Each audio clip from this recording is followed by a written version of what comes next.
अफसोस की बात यह है कि सवात के वाक़यात हों या कोई भी और वाक़या हो, इनका कोई लीडर कभी आपको स्पॉट पे नहीं मिलेगा।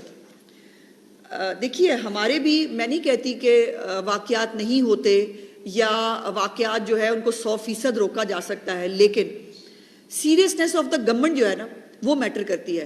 पंजाब में कहीं पर भी, मैंने आपसे पहले भी गुजारिश की थी, कुत्ता काटने का वाक़या हो जाए ना, चीफ मिनिस्टर साहिबा जो है पूरी इंतजामिया के गले पड़ जाती है। ये नहीं हो सकता, उनकी KPIs में लिखा गया है, नहीं हो सकता। तारें जो है वो अब पंजाब हुकूमत अपने फंड से जो तारे हैं उनको अंडरग्राउंड करिए, हमारा काम नहीं है। अरबों रुपया लग रहा है इसलिए कि लोगों को तकलीफ ना हो। बारिश के अंदर जो ऐसे हिफाजती इक़दामात होते हैं, इनके अंदर जो है वो पूरी हिफाजती तदाबीर होती हैं जिसको करना पड़ता है। अब कल जब सवात के अंदर ये तमाम रेस्क्यू का ऑपरेशन नहीं हो पा रहा था, आपको मालूम है कि CM KPK कहाँ थे?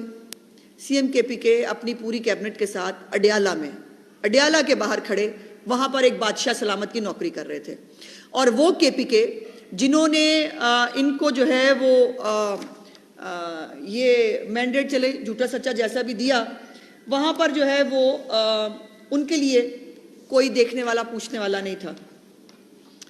ये 2022 में, ये तस्वीर आपने सोशल मीडिया पे देखी होगी, 2022 में भी यही हालात थे, यही लोग ऐसे दरियाए सवात के किनारे खड़े थे, मरने की जो है वो अपने बचने की आस में वहां पर किसी मसीहा को पुकार रहे थे, कोई पूछने वाला नहीं था। लेकिन एक तैयारा उड़ा और वो उड़ के चित्राल गया बीबी अलीमा खान और उनकी बेटी को रेस्क्यू करने के लिए, चूंकि वो भी वहां पर लैंडस्लाइडिंग में फंस गई थी।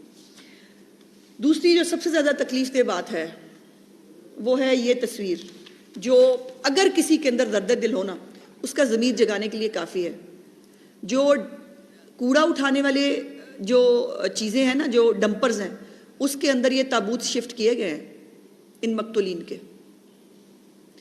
वो पंजाबी मकतूलीन जिनका ताल्लुक पंजाब से था, जो आपके सूबे में मेहमान थे, आपके सूबे में सैर करने के लिए गए थे, आप उनको बचा नहीं सके, आप रेस्क्यू उनको नहीं दे सके, वो अल्लाह के पास चले गए। आप उनको इज्जत से उनकी मैयतें भी रवाना नहीं कर सकते थे। ये डंपर्स के अंदर जो है वो उनकी मैयतें रखकर भिजवाई गई हैं। रेस्क्यू के बहुत सारी जो इक्विपमेंट है, वो जो नेशनल डिज़ास्टर अथॉरिटी है फेडरल गवर्नमेंट की, उन्होंने भी जो है वो पिछले साल खैबर पख्तूनख्वा को मशीनरी की मद में भी बहुत सारी चीज़ें दी, बहुत सारा इक्विपमेंट दिया। लेकिन वो इक्विपमेंट जो है वो इस्तेमाल कहाँ होता है? जब आपने किसी जगह पर चढ़ाई करनी होती है, वफाक के ख़िलाफ़ आपने जो है वो लॉन्ग मार्च करना होता है, या वफाक के ख़िलाफ़ आपने चढ़ाई करनी होती है। ये रेस्क्यू 1122 जब ये निकले थे वफाक पे हमला करने के लिए, ये रेस्क्यू 1122 की गाड़ियाँ, ये सवाबी के रेस्ट हाउस, वो रेस्ट एरिया में वहाँ पे टाइगर्स को संभाल रही थी। और उस वक्त भी आपको याद होगा मैंने प्रेसर की थी और मैंने पूछा था कि खुदा ना खास्ता अगर खैबर पख्तूनख्वा में कोई वाकया हो जाए तो ये 1122 की गाड़ियाँ जिनको खैबर पख्तूनख्वा के लोगों को रेस्क्यू करना चाहिए, वो आपके साथ क्या कर रही हैं? ये था पूरा फ्लीट, ये सब गाड़ियाँ मौजूद हैं। खैबर पख्तूनख्वा की हुकूमत के पास ये कहना हमारे पास वसाइल नहीं है, झूठ है।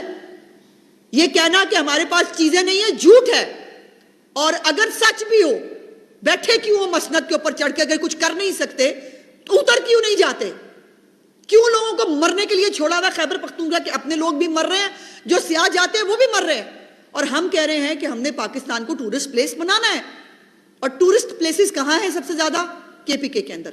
KPK का हाल ये है कि ये पूरा फ्लीट है, लेकिन ये खैबर पख्तूनख्वा के वजीर आला के साथ चलता है वफाक पे चढ़ाई करने के लिए, ये किसी को रेस्क्यू करने के लिए नहीं पहुंचता।